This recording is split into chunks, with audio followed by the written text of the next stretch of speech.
Game number one, ladies and gentlemen, between Hold My Beer and 4B 1B, which by the way, it means 4 bitches, 1 babe. I didn't make the name up, don't be mad at me. I'm just the messenger here. But they said they dropped a couple of Brits, so I'm not quite sure how that figures in. There's a lot of Bs around here. I'm also interested in who's the babe on that team. But that being said, Hold My Beer has a pretty good team name too. We are looking at Division 2 right now, and the reason why we're actually looking at Division 2 is pretty simple. We are close to the playoffs now for Heroes Launch, and at this point, we actually have a fight for the number one spot in the standings, and that's between these two teams. So they are eager to advance, and we're going to check out how exactly this is going to pan out for them right now. Which team is going to advance, which team is going to claim the pole position within the standings, because this is pretty much one of the last play days where you can make that approach. And you can see that the entire drafting is already slightly different. Keep in mind, these teams know each other pretty well, and I mean, we are drafting fast right now for game one. So you had an entire season to really look up your opponent's strategies, to look up their games, their replays, their drafts, what they really want to do. That's why bans like Kel'Thuzad and Alarak come into play, because you know what your opponent is trying to play against you, what their preference picks are. We're not looking at Division 7 yet. This is a Division 2 game, high level of Division 2 as well. But of course, preference picks on this level in the amateur scene still play a big role. So bans on Zeratul and Maiev. So we have a ban on a lot of the melee assassins from 4B, 1B. And that kind of means there is at least one good melee player on the side of Hold My Beer for sure. They're going into Orphea and ETC, as Diablo has been picked on the other side. Combo potential with Malfurion and with Tyrande. Jaina for the follow-up damage would be great for them. But they're going into Urel first, and still Jaina. So a little more flexible when it comes to their support pick. But for Volskaya Foundry, already with Urel having a tool in the arsenal that can create the space that gives you armor, that is able to sustain you through one of these fights, and can at the same time have a huge impact on the solo lane too. So with Jaina's burst damage after Diablo, that doesn't come really as a big shock. You have with Diablo also the potential to go into an Apocalypse play if you don't want to play it around Lightning Breath, but either way, as a setup potential for Jaina with the Ring of Frost. And Ana, continuous ban these days whenever we see mages appear on the other side. So she's taken out, but especially with Diablo, you should be also worried about heroes like Tyrande and Malfurion. And the ban on Alexstrasza is indicating that already to an extent, that they are fine taking whatever support is being kept up. Because they ban out Alex, just want to make sure that their opponent doesn't have that space control and the Dragon Queen here. But no matter what's being picked as a support from Hold My Beer, they still have at least one available that gives you additional lockdown. And there's the pick on Stukov, with Reyna coming in immediately. And now, I would still expect Tyrande on that level. But Malfurion would work here too. Have the roots on the ground to follow up on any Diablo engage, the extra mana on top of that too. You want to have a bit more damage. Sustainable damage in particular. Reyna has already been taken by your opponent's team, but there's still of course quite a few heroes around that can still fit here. If you're playing Phoenix, then you can play Lightning Breath into a Purification Salvo. But they go into a heavier frontline. They go Urel, Thrall and Diablo, and picking Malfurion over Tyrande for the follow-up here. Okay, this is a strong setup for sure. Thrall has the damage output, could even go into Trash Lightning if you want to play that talent here. It's one of the few maps where it works out, especially since you're fighting so heavily over those control points, and for so long, he has a good chance of stacking it. And Arthas for the offlane now, on the side of Hold My Beer. Arthas coming into play with Jimmy. Once again, the setup, the slows, and with that, of course, the ace in the hole. So game one set up as we're heading into Volskaya Foundry, the first game in the best of 3 series here in Division 2 of Heroes Launch.gg. Game number one, to the left on Volskaya Foundry. Hold My Beer with Balser on Reyna, Bartek on ETC. We have Borgos on Stukov, Gore Rider on Orphea, and Kolatka on Arthas. And on the right side of the map, it is 4B1B with Transparent on Malfurion, Dunder Danny on Jaina, Marco Style on Diablo, Sunrise on Urel, and Insanity on Thrall. Going into the Crash Lightning as expected on level 1. Besides Battlefield of Eternity, this is probably the best map for that particular talent. And as long as Thrall, that's a stack right there. Go boy, go. There we go. Now we have him. Alright. First stack secured. That was important. But yeah, you have to make sure that at this point you're really starting stacking this early. You want to have that damage right there. Same time though, we have the immediate attack in the mid lane. A little bit of a brawl here with the 4 versus 4 in the bottom lane. Arthur's on the solo lane, together with Urel, of course. And Thrall joining the 4-man rotation because of that talent quest. Good spread, by the way. Bartek and Goride both spreading out. They know that Thrall wants to stack that quest, so with them only having 2 heroes up at the top lane, not going for a 4-man rotation, they're playing it safe, they're staying a little bit behind. We have them also in a lot of money picks, which is always appreciated. But it's kind of important that if you know your opponent is going into Crash Lightning, you're trying to spread out a bit more. Look at ETC, already moving back, making sure that he's not in that minion wave when the rotation hits the lane. And both of the teams are also rotating now heroes towards the first turret camp as we have the 1 minute mark passing. So both of them with the immediate grab on the first item of the game. And that's exactly what you need to do. Talked about these rotations a lot. You still want to have a bit of a look of what's happening over here. But they can check that out. But they have vision in the middle, they have vision at the bottom. So things are currently progressing as you would expect here. 2 stacks on the Crash Lightning. Thrall is going to attempt to get those stacks, especially during the objective phase. But for now, you see Hold My Beer continuously trying to spread out whenever they see him. Didn't work out in this case. 3 stacks for him already.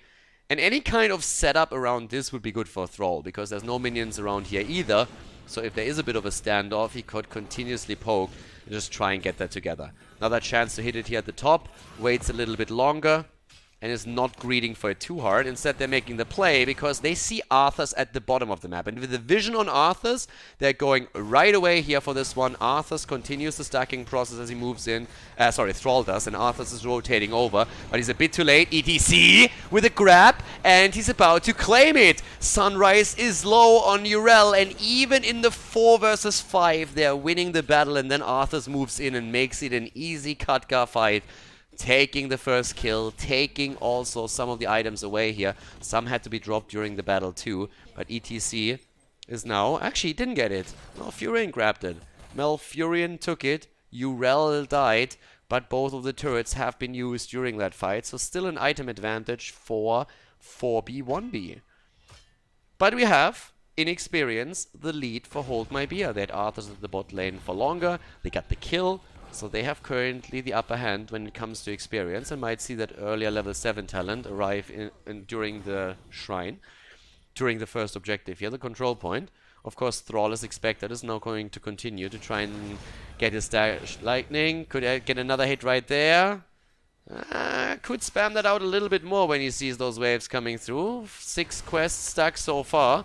Hits another one, but in this case, not connecting with 2. Needs to do that more around this area. That's going to be a much better success for him. 1 stack, by the way, on the Frost Wolf pack that he's trying to take to get more pressure onto the remaining heroes. Another couple of stacks coming together for Thrall, and that poke is going to become an issue in the late game. Jaina is at the top lane, clearing the wave out, so the red team is moving back. Good job by them. Definitely coordinating very heavily around when can we fight, when do we have to retreat. And Thrall is playing a very careful game, stacking his Frost Wolf quest. On level 4. 4 stacks so far. Ooh, no, connects with the wolf just on the last one.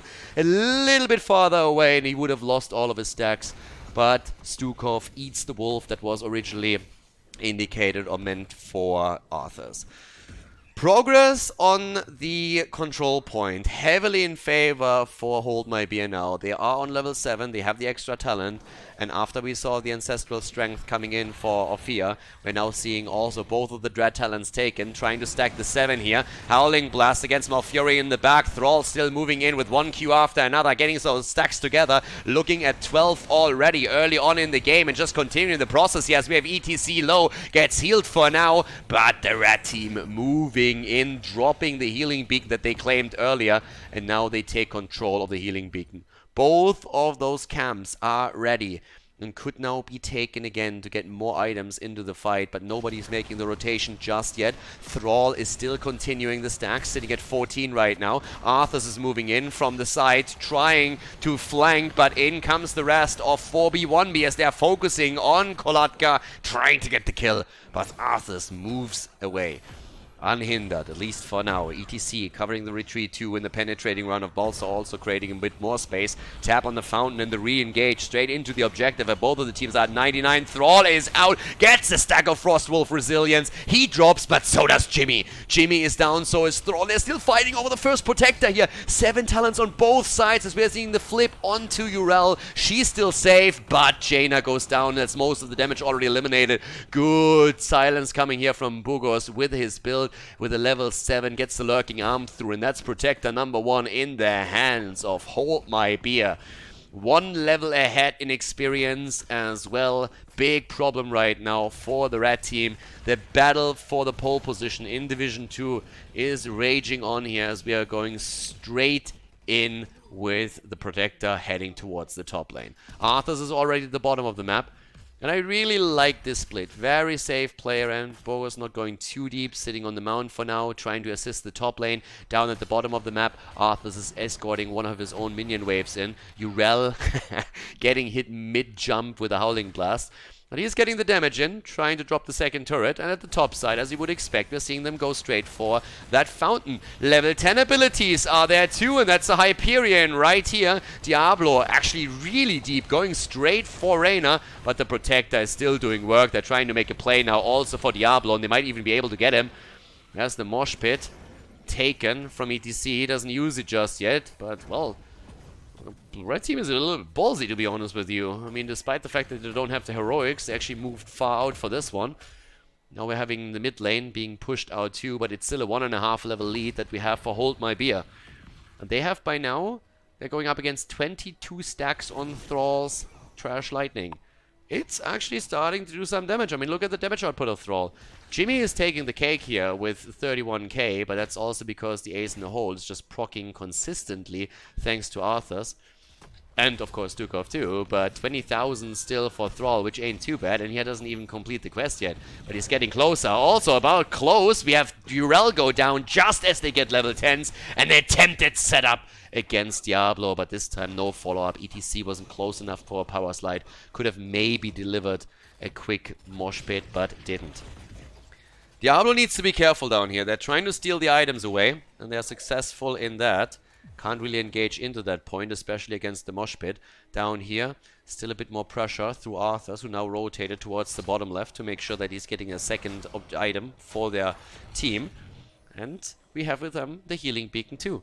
So the blue team is playing this extremely well with macro. Decision making on their end is really good. Like, very good calls when it comes to keeping a hero on the off lane to get the experience, rotating with the protector, then grabbing the advantage they have around level 10 to get new items.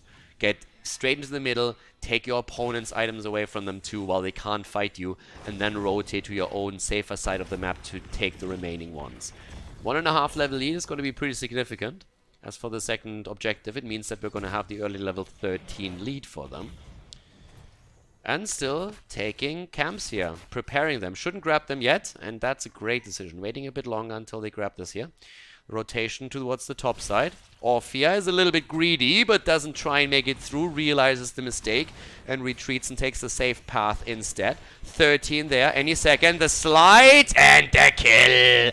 Jaina too deep, and the immediate move, capitalizing on the mistake, and Jaina being out of position. Good job by Bartok, didn't expect them to be behind the gate, they didn't have vision.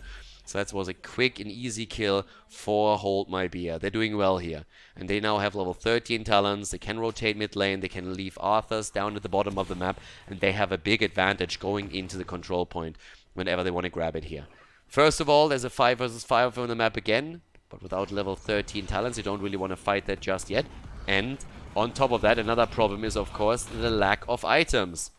Nice attempt to go for Stukov. I really like it.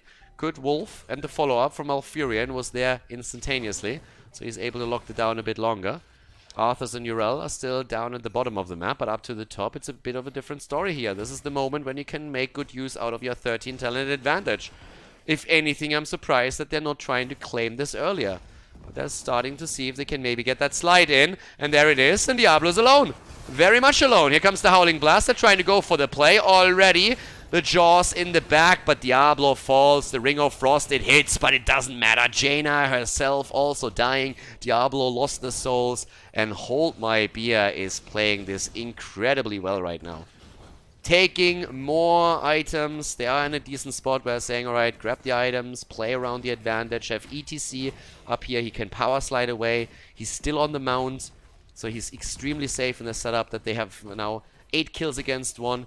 And we're seeing them trying to see if they can even get a few more kills. They're making the play for Diablo. They have the mosh pit still up. They don't use it for now. Pressuring Diablo even more. Not going too deep. Howling Blast connects. But there is nobody around to drop him. Don't need now, though. 13 versus 13 talents. Urel is trying to give them at least 1 item, and once that Sunrise has that taken, they will try and make their play for the objective once again, even taking the camp at the top. But Urel also has to hurry up, because time is running out for them. And Balsa is trying to use the position to get the fort eliminated, and is able to do that. Needs to be a bit careful that he doesn't get locked down here, but uses the penetrating round to create some space. Here comes the engage. The mosh pit in the corner gets interrupted by the Sundering, but the Jaws are there. The lightning breath against ETC as he drops the healing beacon. They're trying to get the kill. Ring of Frost nearly dropping ETC, but Diablo has fallen in the power slide. It helps them to secure kill number 2 against Urel. 10 kills against 1 now. Everybody low, but Stukov comes in with a heal just before the kills are there. Jaina is now down 2, and that is a 2 versus 5 on the map, with an objective moving through the top lane, trying to aim for the first keep of the game. 16 versus 13. Fantastic performance so far by Hold My Beer here in Division 2 of Heroes Launch, as they have very, very clean calls, good rotations, and a very nice combo that they're executing. Especially the ETC play, I'm really enjoying here. Goride, on the other hand, gets taken down in that fight, went in a bit too deep, but they get the keep, and that's only 12 minutes into the game. Nice lockdown here against Thrall. The chase is on, but the Protector, without getting molested at all, is moving into the middle and trying to drop another fort. Everybody is chasing the top right now. They might even get another kill here, but those Howling Blasts of Khaldor on his Arthas are very, very strong, and Bogus is keeping everybody at bay as long as he can. And with that, the Protector, after claiming the keep, has now also taken the fort. That's even more passive experience in their hands. Protector is eliminated. They can still slide through here. ETC not spamming out any abilities yet. And again, the good coordination as they're moving just barely out of this. And ETC the entire time hasn't actually done anything. No power slide, no face smell, has left it up to Stukov first and just uses it in the last moment. Again, I'm really, really enjoying this. And you have to appreciate the way that they're playing this. There's not a simple ability spam the entire time. ETC in particular is only using his stuff when it's needed. So far we have seen Bartek take very few risks. He uses his face melt to create space. The power slides come in very late, just when he needs them, either to engage, and usually there's an instantaneous follow-up for a kill, or when he tries to slide back to safety after creating space for someone else to a face melt. So all of the tools they have to create space, being it the ult on Stukov, being it the penetrating round, or face melt, they're not overlapped at all. They really coordinate extremely well. Someone saying, okay, I got the first one, you take the second, and let's just move back together. They move as a unit on the map, and you can really tell that this is a trained team that has also a shot caller that knows what he's doing. So once again, here comes the engage. They go for the camp. They try to use that through the level 16 talent advantage. They know they have a talent advantage, and they use it immediately. 11 kills against 2 now, and they will rotate even more aggressively to get more on the map at this point. So the red team, they are in a position where it's a catch-up job for them. They have to try and play around their own combo, and that's not going to be easy at all. I could have seen them even with, like, if you want to go Sundering, I could have seen them with something like a good Sundering into a corner, and then the Apocalypse as a follow-up with the Ring of Frost in there. So far, we haven't really seen that. But the question is still, how are they going to get the kill? They need to get some kind of blow up through Twilight Dream. Well, against Arthas maybe here, if they can connect on him, but the Howling Blast slows them down again. That would have been a kill potential.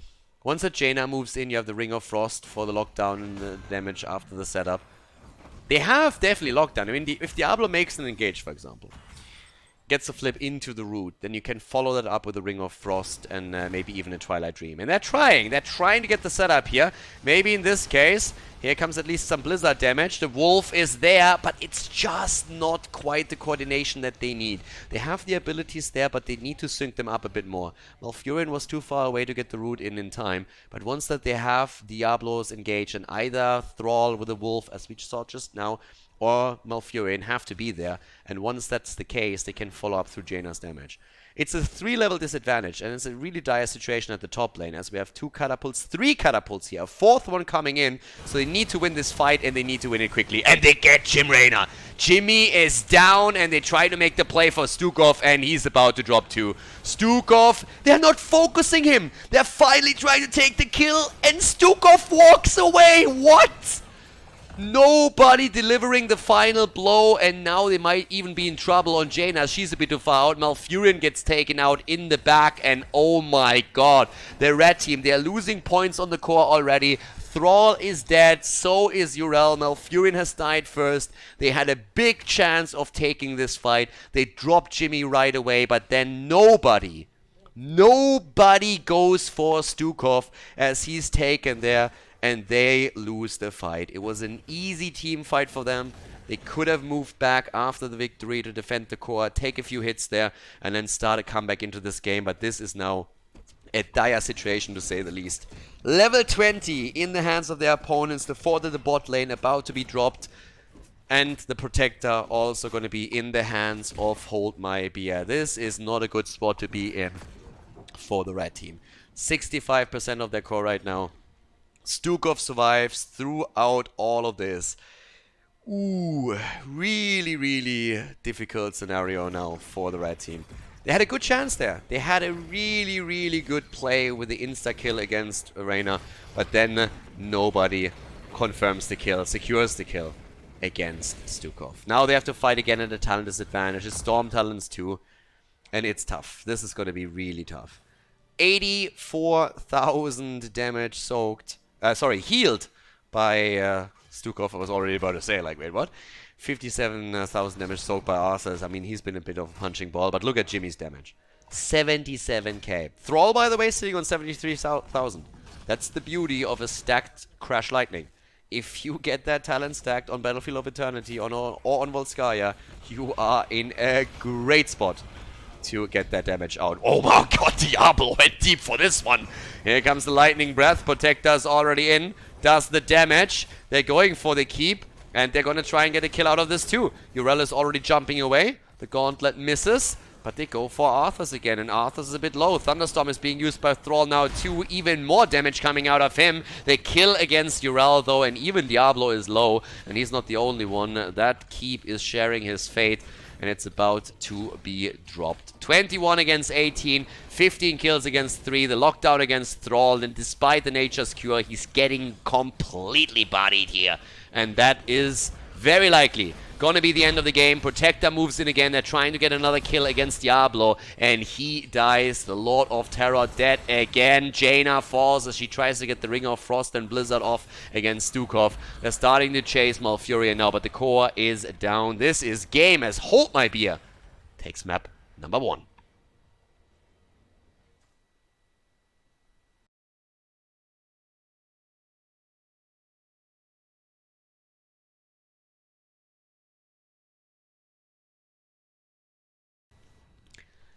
Game number 2, Hold My Beer against 4B, 1B. We're on Infernal Shrines now. First pick and first ban go over to Hold My Beer, so it's the map choice of the red team in this one. And let's check out if that performance can be repeated, because Hold My Beer played incredibly well. They definitely controlled their abilities very well, coordinated them well, communicated well. And that was just something that the red team couldn't really bring in. The last team fight could have changed things. If they secure the kill against Stukov after they take down Reyna, they might be able to follow up with a 3rd and even 4th kill and start a comeback. I mean, they're still far behind at that point in time, but that might have been the first step to them bringing it back. Didn't quite happen though. We still have those targeted bans against the red team, against 4B1B, with Alarak and Kel'Thuzad banned out once more. So definitely target bans against specific players on the other side. And if you just look at the setup here for 4B1B, it's the exact same one. Same bans that we've seen on the last map, but now an insta-pick into the Haka. So really at this point, trying to make sure that they're having a global available on the map they can use. Arthas, on the other hand, locked in right away for the red team, together with Reyna. So that combo that we've just seen in the previous game in the hand of the blue team, now switching sides, trying to make that constant slows proc the ace in the hole, having Arthas as a really strong solo laner in the game. And also it's fantastic hero to have at the front line because of how hit point heavy he is, and he can control that shrine together with a main tank quite easily. Hanzo now picked. Arrow engage is going to be great, and already working a little bit on a combo setup here with Ophia, which we've seen in the last game. That burst damage that you have can be quite strong, and the jaws, of course, after an arrow initiates the entire battle, can also be a fantastic follow-up for that. Stukov gets banned out. His silence was definitely a really annoying tool to deal with from the perspective of 4B1B, so they try to take that away. Still leaves a lot of options for them, especially when we're talking about zone control on Infernal Shrines. Question remains, is Alexstrasza going to be banned out at some point? No. So we have a Dragon Queen potentially up for someone. There is definitely a good mage player on the side of the red team. If you ban out Kel'Thuzad and now you ban Kel'Thas as well, and we are sitting here at a Division 2 game, then you know that there's a mage player that really wants those heroes. This is the fight for the #1 spot in the standings. That's why we're currently looking at Division 2. And so far, at least Hold My Beer has definitely shown that they have the potential to move forward and claim a spot in Division 1. Lucio and Blaze now taken. Okay, the Lucio pick again is a bit questionable at this point in time. Blaze I kind of like, but that also means that Arthas will all of a sudden play the main tank role, with Blaze being on the offlane, unless they're going for an even hit point heavier setup. And with that, we're seeing Tyrande actually being picked, and ETC again. Now, normally I'm not the biggest fan of an ETC at the front line here, but considering the performance in the last game, pretty much on board with this. Was a very solid performance on the front line from ETC, very safe as well. Knew exactly when to go in, knew exactly where to be, created a lot of space for the rest of the team. So I can definitely see that work out. But the last pick is now going to be interesting for the red team. Are they going to run another frontliner, or do they play Arthas in the main tank position here? And they go for Li Ming. Go for Li Ming. Arthas is going to be the main tank. Blaze is going to be on the off lane. A lot of slows for them. Lucio, again, what do you get from the movement speed here? The objective is usually just on one center. Can you run around your opponent and turn structures down? I don't think so.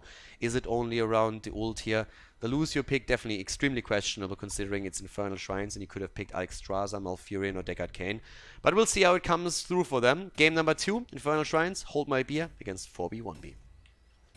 Game number 2, we have to the left Hold My Beer in the lead in the best of 3 as we are entering Infernal Shrines. Balsa on Hanzo, Bogos on Tyrande, Gore Rider on Ophia, Bartek, fantastic performance game number 1, again on ETC, and Kolatka on Dehaka instead of Arthas this time.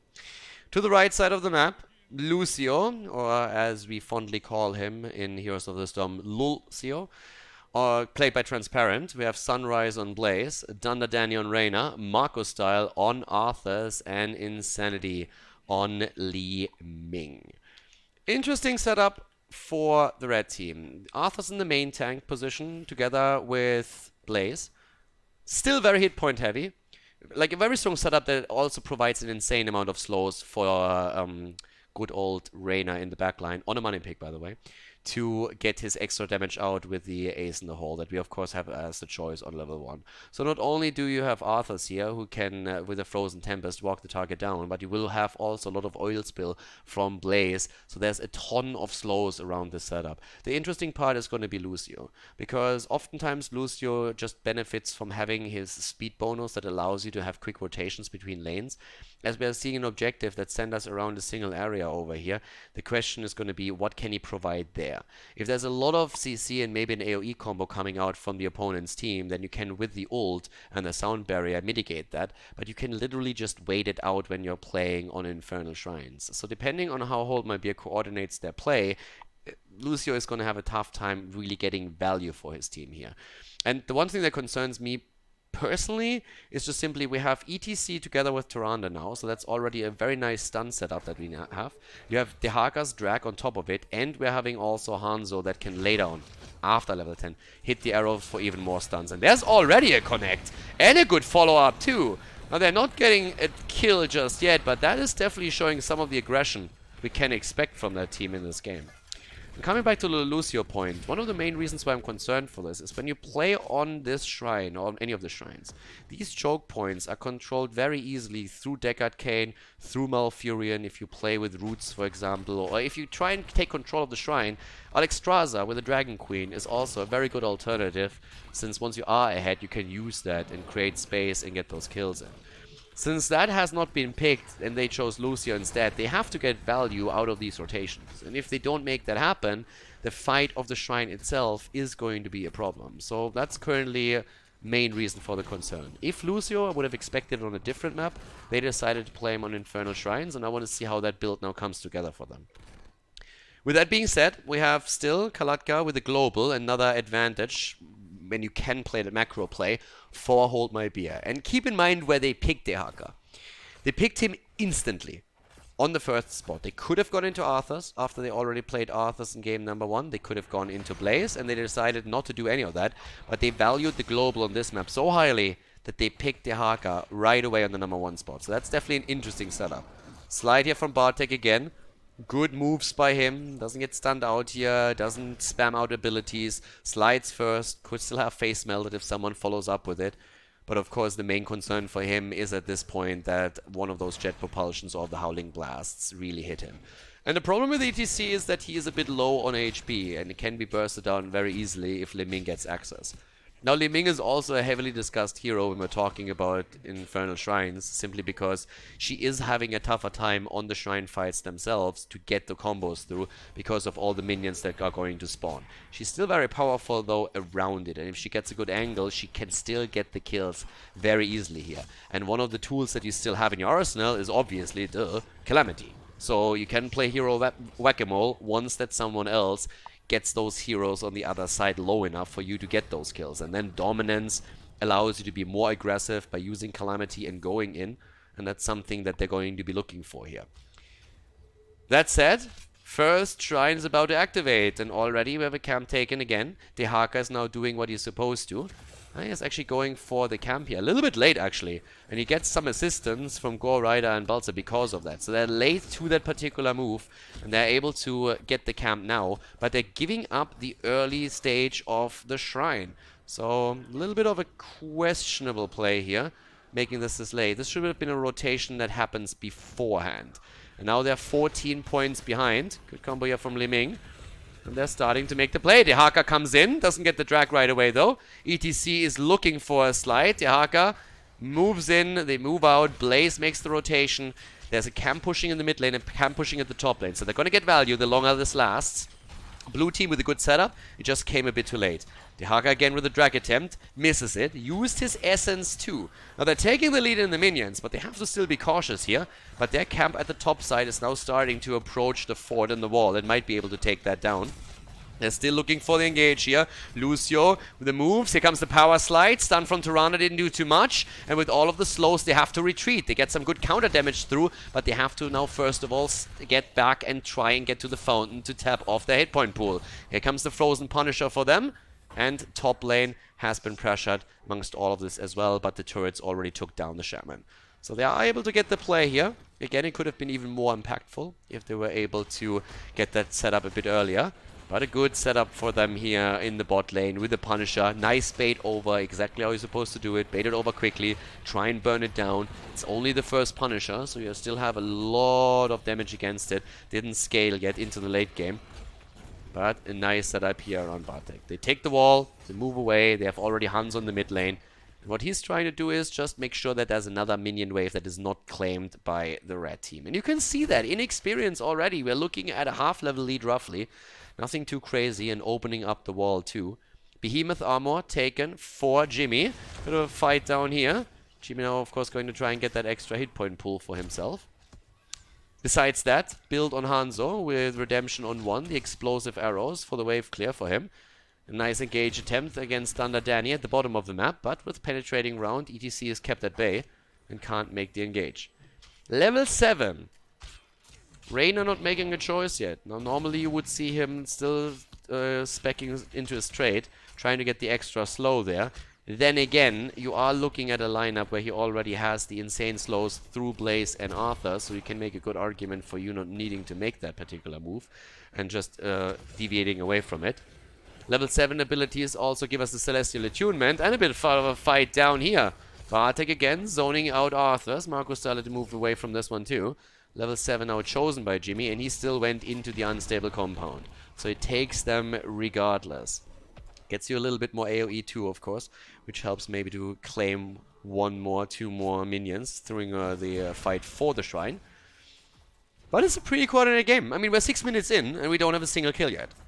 So both of them are really doing a lot of work when it comes to just staying safe, not overextending, not fighting a battle you can't win anymore, and really saving these heroes whenever a big shrine fight starts up and you're trying to dodge those combos. But especially when level 10 is there, we're going to see a play. And there's a big engage. They're so close to level 10, and with the global, they're making the play for the opponent's shaman camp. Great grab. I said it before, I'm saying it again. Hold My Beer has great decision making, and I really, really like the way that they are making these plays happen right now. So, for now, we're having them actually starting to rotate onto Li Ming. Oh, girl, you are very, very much so walking a tightrope there. That was a close call for sure. If any of those abilities would have hit her, she might have fallen. There's the level 10 right now, and Li Ming is still a bit low, but damn, that was not... That was clutch. That was clutch. The pulse was definitely beeping right there. So now we have to the top side, another shrine spawning. Level 10 abilities are ready for both. And that's where Lucio might get his value with his ult. Getting that sound barrier in.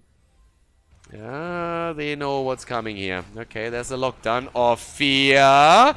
And she goes down, gets the ult through, and they're moving in. Oh, nearly the counter kill against Lucio. Sound barrier being used and the bunker on the ground. Lucio barely zipping away. He has 100 hit points at some point, but he's still able to make it out. A 4 versus 5 battle for now, but with everybody being low on the red team, they still are the ones that have to move away here.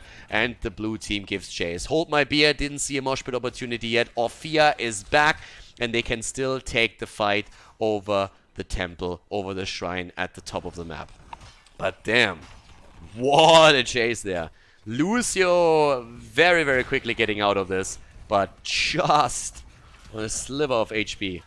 I mean, he was down to 100. It was like 1 hit and you are dead. But now we have the re-engage, and Hansel's arrow did already a great job in the last engage, and now of course we have him on 14 seconds on the cooldown. Might be able to get that. Kalatka has to save the essence. Nice attempt to go for the mosh pit, but it gets interrupted and goes on a full cooldown too. Not the situation you want here, and ETC is immediately being targeted. And that is a perfect example. ETC this time uses the power slide for an aggressive engage because he sees the mosh pit opportunity. But the interrupt from Li Ming from Insanity. Fantastic play by Li Ming. Gets the kill, gets the double kill, gets the triple. Insanity with a reset. And what a slugfest. Damn. I mean, it was a great move by ETC. Like, the entire time, ETC always uses it defensively to slide back. He always created the space. This was one of the first aggressive moves that we've seen from him because he feels, hey, this is the mosh pit. I can get 3 here, and I'm going to take them. And he did a great job with it. The problem is really just that Li Ming's play was even better. She anticipated it the entire time, moved away, drops the wave of force, interrupts it instantly and sets it on the full cooldown, and then Li Ming, as they're chasing, gets one reset after another and has beautiful combos behind that. Fantastic play from Insanity. That was total top cake right there. And with that, we're having them all of a sudden in the lead in experience. 5 kills against 0 in the second game, and the top 4 is under pressure as Blaze is still at the bottom of the map here. The attempt to rotate top, ETC with a safe rotation. They take the fort and move away from it. So right now, we're having one Punisher taken down here, mid lane being defended. Currently 13 the talents on the side of the red team, 4B1B. By now, not only with the oil spill, but we're also seeing them with a rallying cry instead of giddy up.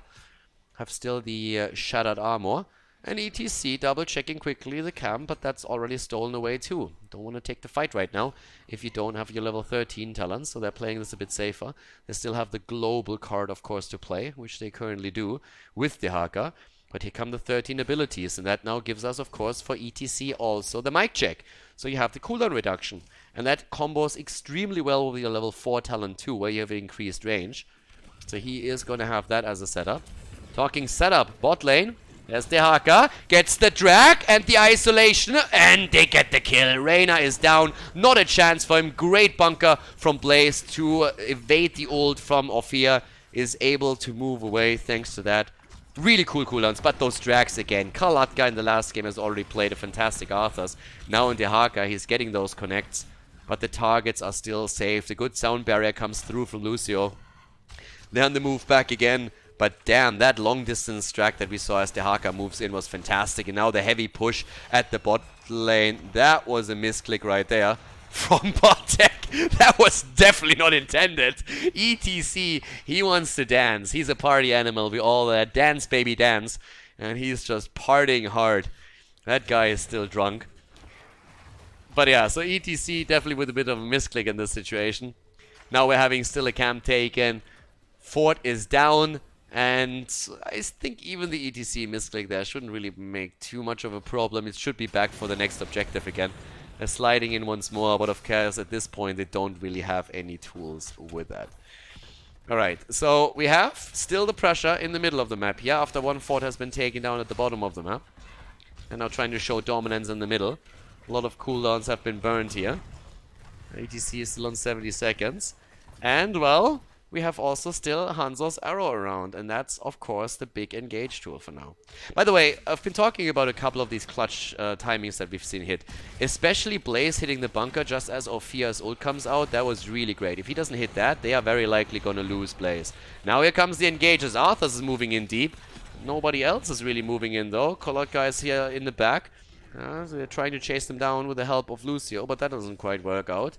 15 on both sides, and very unlikely that we're going to see a 16 advantage for either one of them. And Arthas has just now popped the army. Here comes the arrow, it hits Lucio, and they're trying to go for the drag. Lucio evades all of it, and they are actually blundering through the CC here. They might still get the camp, but that was a pretty big misstep from Hold My Beer. There was a lot of heroic abilities used and a lot of cooldowns, and they didn't get Lucio. And that was an easy kill against them. But they get Arthas instead, aren't they? Yeah, they do. Arthas goes down, but letting Lucio escape, that was definitely a problem. The Haka missing the drag, ETC not really power sliding on top of it, Tyrande missing the stun. Everybody basically saying, are you going for it? Or am I? And then nobody does, and Lucio moves away. They still get the kill against Arthas, and that's all they needed, one kill. And now we have the top fort attacked. The minion wave is soaking the shot, so they can put the pressure on here. The rest of the team is at the bottom of the map and is dealing with this. 16 talents are in their hands now. That means that we're having, especially for the Haka, the increased drag range. It already felt like he had the talent on level 4. Seriously. Like, some of the drags that we saw from him were just insane. It was max drags, and now they have it on 16 here. Again, the moves in. The Haka, with the help, Tyrande takes the top. Can now always burrow in. Tries to get more experience for his team. 16 versus 16, but 25 stacks against 5 as we're heading into the fight right now at the bottom of the map. And now, of course, the question, can they get a kill? Can the red team turn this around? 5 kills against 2 so far. They move in against Hanzo. They don't get him. He still has the arrow. Army of the Dead being popped once more as they're starting to make the kill attempt. But the arrow comes through. Lucio's low, but they try to go for Fear, and they drop her. Lucio, again, barely surviving, below 100 HP, but the Haka, in the meantime, is trying to make the play for the objective. He gets the burrow through. It might fall, and he does. They need 2 more. 2 more is all they need here, and they're looking for them. Hanzo drops 1, they need another. Turn around, get the kill. He can't, but there it is. Punisher is taken, but Bartek is falling. They're sacrificing 2 more heroes. Oh, sacrificing? Wait a second. Hello, team? Oh, no. Oh, nearly the interrupt on the channel, but can't get them. ETC is away too quickly. Sorry, Arthas, and then Blaze still moves out. But clutch. Really, really clutch here What a setup down there. Fort falls in the mid lane. They sacrificed several heroes to get the Punisher.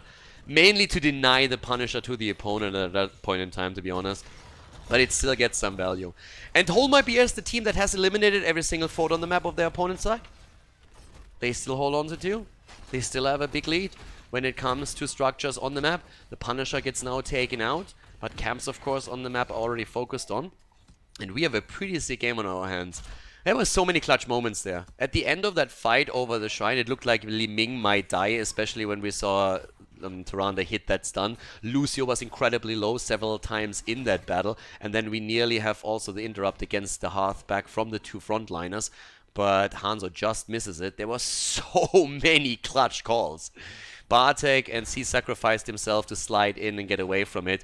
Could have maybe tried to also lock someone down there. But as it stands, Red team is still in a position where they're not really looking too bad. Oh, Jimmy. Oh, that is a fierce trap. But it's sniffed out. I love this. This was awesome from 4v1b. Checking the bush, not moving through, playing it safe. A lot of teams would have not taken those precautions, would have moved to the top, tried to pounce onto Dehaka and died. But now we have a bit of a face check right here. ETC has the mosh pit up. If he finds it, he's going for it, but Arthur's the first one to fall. Arrow is interrupted. Or it's not hitting anything, interrupt onto the mosh pit, but they get Lucio. ETC has fallen too, though, and they're trying to get more now. Dehaka on the move, and Li Ming gets locked down by Tyrande. And what a reaction by Tyrande. Li Ming over here portals in, Tyrande has the stun ready at that point immediately. It's so beautiful to see stuff like this. They know that if Li Ming stays or moves bottom, Dehaka has her. So the only other play for Li Ming is to go top right. And Bogus on Tyrande, he knows it. And he immediately has everything ready, everything set up to get it. They get the kill against Reyna. 4 kills against 1. What a game here and what a performance from both teams, but especially in this case now in the last team fight from Hold My Beer. They're going for the first keep and there is basically nothing to stop them. Sunrise just moves out barely in time to make sure that he is not taken out, but with that keep falling, we nearly have them on level 20 now. The Howling Blast against Dehaka, they're turning it around, threatening Blaze, they're trying to retreat as a unit, and that's exactly what they do here. Great play. Great game. Honestly, a great game. A lot of cool moves from both teams. We had some fantastic situations here from 4v1b, especially on map 2. They had a bit more trouble on map 1, but they're definitely bringing the fight here on Infernal Shrines. But it is Hold My Beer who have a significant lead, and also now the level 20 ability is about to drop. The blue team with 49,000 damage on Hanzo. Still seeing 41k from Orphea as well. Looking at the level 20 abilities, we're now also seeing for ETC. Actually making the adjustment here into the Storm Shield. They're setting up another quick attempt to go into the bot lane, and to go for Blaze here was already a trap that they're trying to establish here, and an attempted kill against Blaze. They know that 4v1b is going to have level 20. The Punisher at the top lane is now, of course, now in an interesting situation or position. Simply because we're having a top lane temple spawn, top lane shrine, and the top keep has already been eliminated. So it would move straight towards the core. At the same time, it makes it easier for the red team to defend against the catapult. So there's no pressure on the opposite side of the lane. At least not as heavy of a pressure play that we see top here. So the catapults are not going to threaten the core anytime soon. So if you win the shrine fight now, as the red team, you have a good chance of eliminating at least the keep and maybe even winning the game. So it could be worse for them.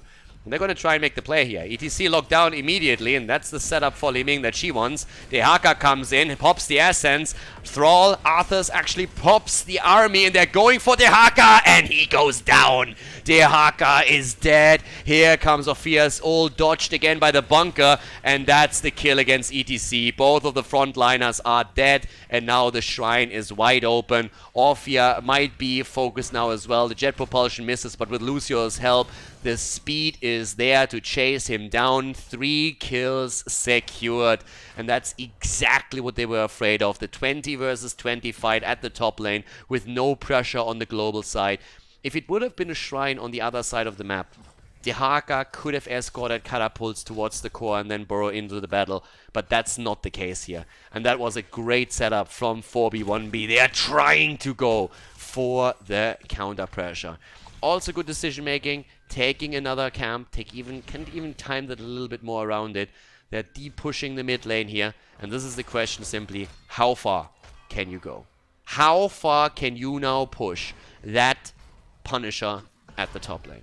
Can you go core, or is it only going to mean keep in this game? And they're trying to go for the core. They're trying to also make sure that this wall is not going to be an issue whatsoever. Drop it early, make sure the Punisher goes straight for the keep, and then try and play around that. And that's what we have to wait for here. Soundberry now with a level 20 Bossa Nova here. Cooldown reduction, super important for them now. Can use that a little bit more in these long and prolonged fights that we've seen so far. And here comes the move. Camps on all lanes, by the way, but the top lane, that's where the music plays. Good burrow, but Kolotka being taken down immediately.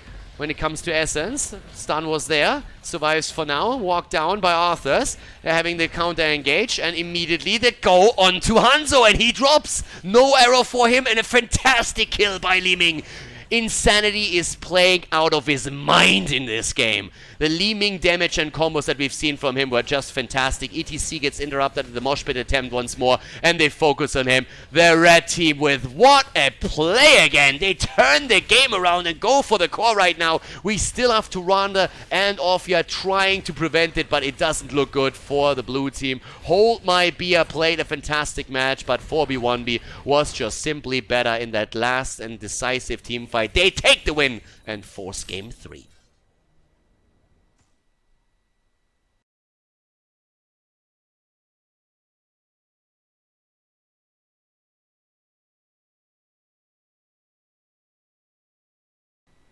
Game number 2 ended in favor of the red team, which forces game number 3 on Tomb of the Spider Queen. And now we are in for a third one in the setup. It's a fantastic series so far. Really, really liking this. Now we have Alarak banned again. Keep in mind, they banned Alarak, they banned Kel'Thuzad. I guess they're going to stick with those guns. And we had Zeratul banned out and Maiev in both of the previous games. Is 4B1B still going to stick with those bans? Or are they going to make an adjustment, considering that we had a few pillars in terms of the draft for Hold My Beer in the past few games, ETC for example being one of them, which can still be played there, but it opens up the possibility to play with the Garrosh on Diablo 2, considering the map that we're on, but they make the adjustment on Orphea.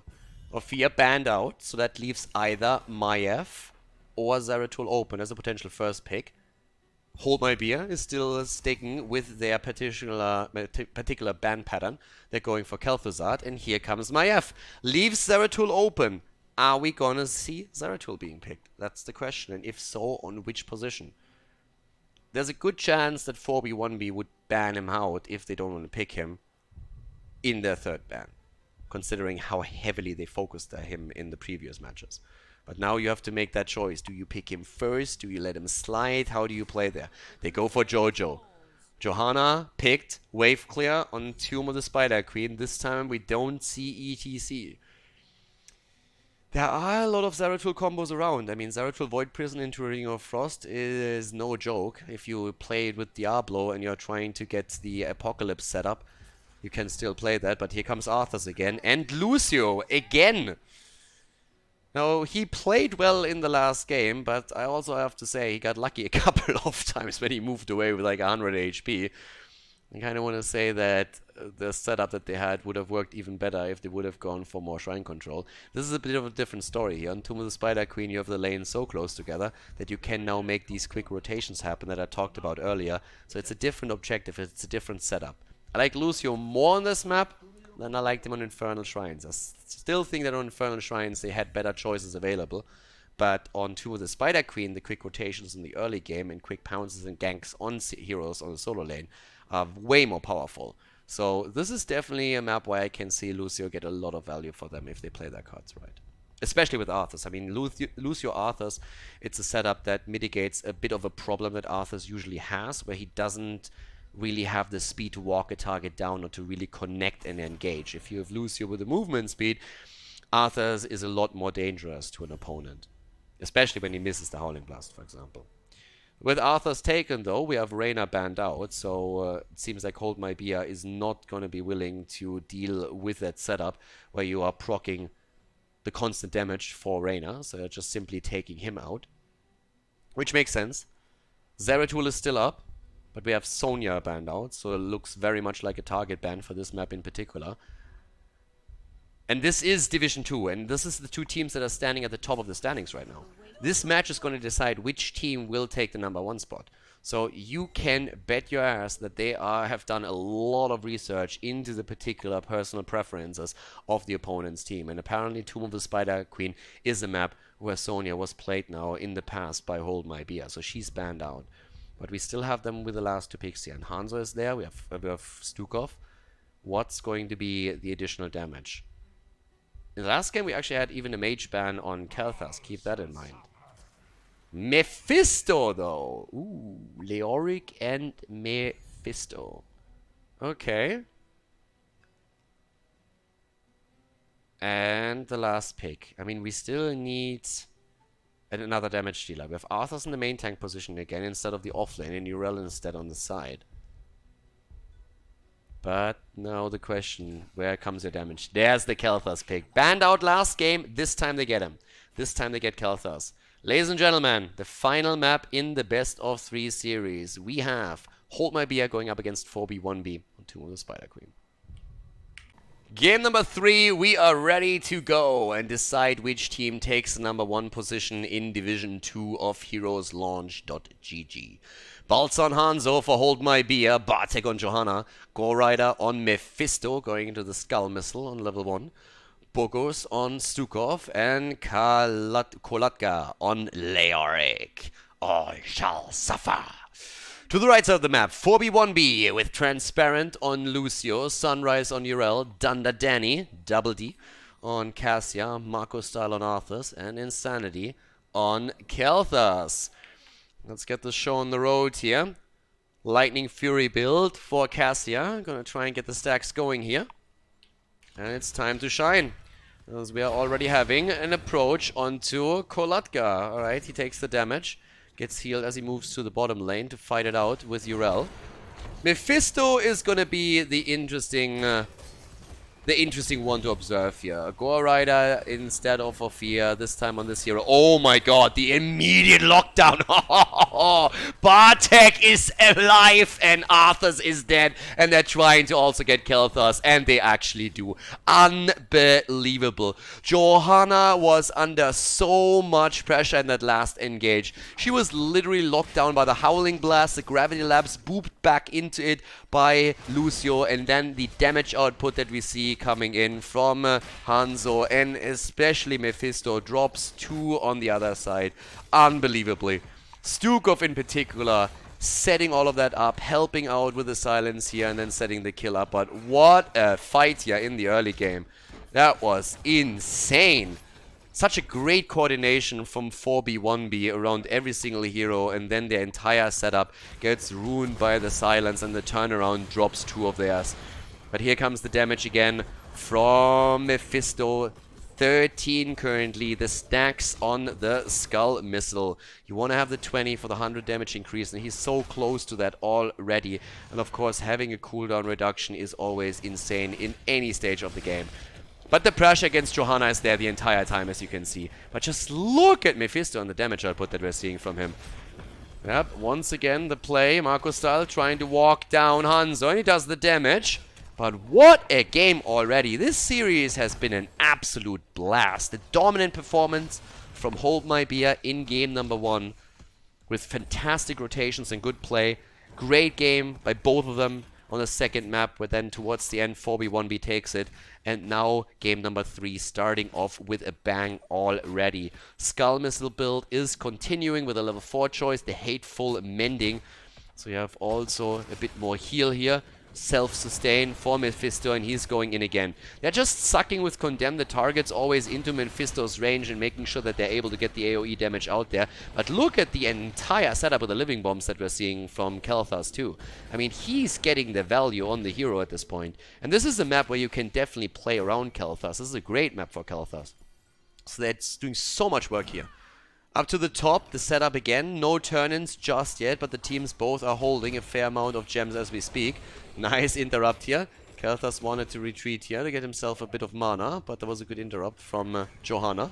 Level 4 talent choice. Here slows even more paralyzing rage instead of going for ghastly reach to get more 13-16 combo potential, or what we mostly see, kneel peasant. Talking about kneel peasant, Balsa here needs to kneel and bow to the damage that comes from Kelthas again. Insanity so far has done a great job on his hero, but they could not get the kill yet.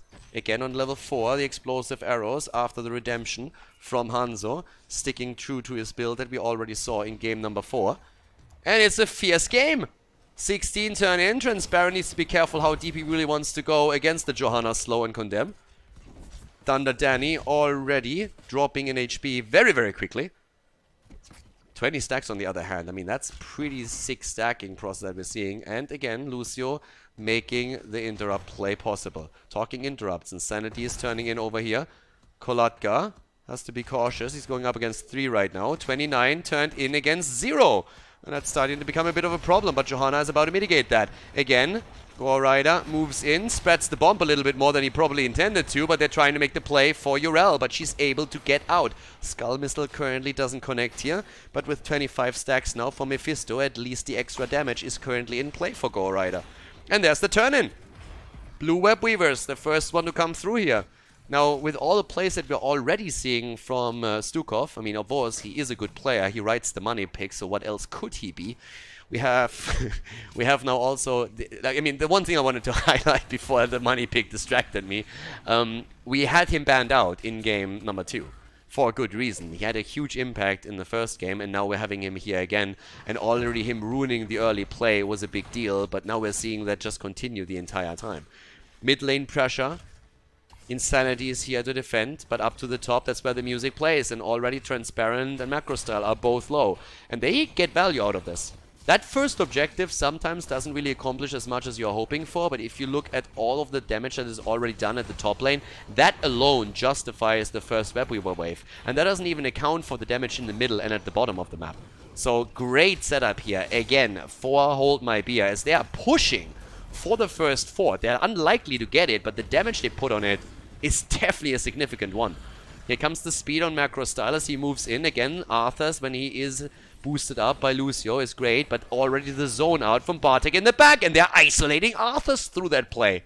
Great move. Johanna moves in at the side. She zones out the rest of the team. Arthur's, therefore, is isolated. And with Johanna driving a wedge between the members of the red team, they get the kill. Now they're having an entire level lead. They took basically all of the turrets out with the exception of the 2 in the middle and nearly obliterated their 4 towards the top. Great play here. 34 stacks also on Mephisto. Another thing to consider, since we are getting close to the cooldown reduction for Gore Rider Skull Missile, and that is going to increase his damage output. But since we're talking about stacks, let's take a quick look at Cassia, for example. She's sitting at 34. She's 6 away from getting her quest completed now too. Again, Macro Style in a bit of trouble here, and it's all about the interrupt. If you get level 10, good play by Kelthas, able to take down Hanzo up at the top. But if you get level 10 here, you will be able to interrupt your opponent's turn in and maybe secure a second one for yourself. And that's what this play is all about. But with Hanzo falling, no, they still get the interrupt. Mephisto is just a pain in the ass at this point. He's going in for the interrupt again. Good move here by Kelthas. Insanity just knows how to play mages. Mini Mena. That's what we're going to call him from now on. But there's the ult and the kill. Kelthas goes down and they get Lucio too. And that's a shit ton of gems on the ground right now. You just have to protect those. And that is starting to become a massive, massive problem. 10 versus 9. The immediate Hanzo arrow, and this is trouble brewing as another turn-in is close for the blue team. Down at the bottom of the map, Sunrise is trying to take the camp. Nobody, well, they actually know about it now. Can they make the rotation in time? Guys, they might be able to get there in time. Urel is questioning her life choices. Mistakes have been made. They're going for her. They leave the camp alone for the time being. There's the Entomb. Hop, baby, hop. That's the only thing you can do. Nope, the Swiver to the face cleans her up. And that is a kill right there. Things are starting to fall apart a little bit for 4v1b. They have their level 10 abilities now. Their heroics are in, but they are far behind. Down goes the fort at the bottom of the map. The attack in the middle, as we're seeing Mephisto again move in for the damage. And currently he's sitting at, well, there's an arrow again. There's a blessed shield, and Minimane goes down. Kel'Thas eliminated. The mage is dead again, and they're trying to make the play for Arthas too. He barely moves out. We have 24,000 damage for Mephisto, 29k for Hanzo as he's getting those kills in, and every single fort in the under the control of 4B1B has now been obliterated, with the bottom wall even falling at the keep range. It's a tough game right now. Good coordination from Hold My Beer once again, as they are even making the play for the keep itself right now. These guys go in, and they have the Entomb, and they go straight in for Arthas, and the silence is there. The play on the side of Stukov, and barely Arthas walking out of this one. Good damage from Insanity. Balsa is low, and they're not quite getting the keep, are they? The minions are getting pushed away, but they still drop it.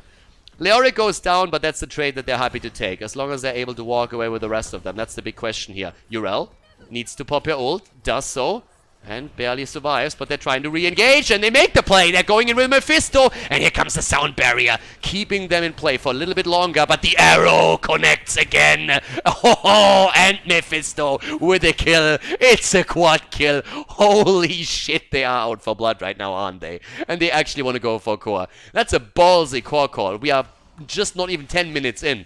That's 10-second death timers right now. I'm not sure they can make that play. They have level 13 talents, and they definitely have some damage, but I don't think that's enough to finish the game. They're trying, though. They're really trying for this, and this is really tricky. Down to 60%. I feel they have to retreat here. They can't fight this. They're trying. 50%. They have the Phoenix on the ground in a good position also. Balsa is about to fall. 40%. 30. Ooh, it's 20% on the core. The silence is there. And Cassia survives 10%. And they make the play and they take it. They take the core. GG as Hold My Beer wins the series.